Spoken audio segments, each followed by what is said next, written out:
Qilleensatu na hanqata akka dhukkuba lafee. Onnee koo keessatti maqshantee takka hafee. Jaalala siif qabu situ dabsiisee gatii. Qarshiidhaan na jijjiirtee na dhiiftee deemtaati.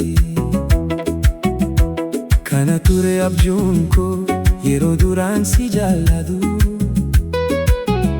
Hara garuu himimmaantu na hudayoon si yaadatu.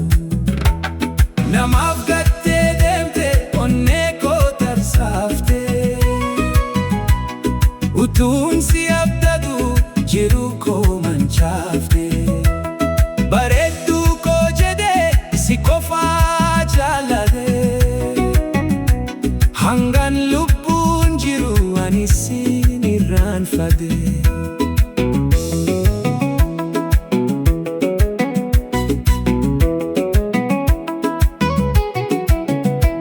Gitiin tireen kufee garaan na gubatee. Guyyaa hamtuu dhufee narraa si fudhatee. Hamaa natti hin himne wanta si mudatee. Waanan jedhuun dhabee garaan na gubatee. Jaala koo dhugaa qarshiin jijjiirte. Maqaa koo dhiiftee gara biraa deemte. Namaaf gattee deemte onnee koo tarsaaftee. Utuun si abdatu jiru koo manchaaftee. Bareedduu koo jedhee si qofaa jaalladhee. Hangaan lubbuun jiru ani sin irraanfadhee.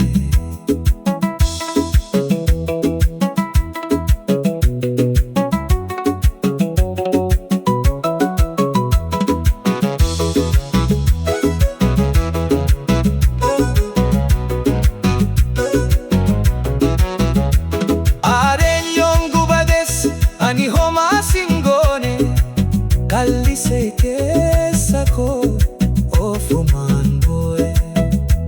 Hara yoo yaadattu gaddi si dhuunfata. Jaalalli dhugaan koo booddee si hubata. Namaaf gattee deemte onnee koo tarsaaftee. Utuun si abdatu jiru koo manchaaftee.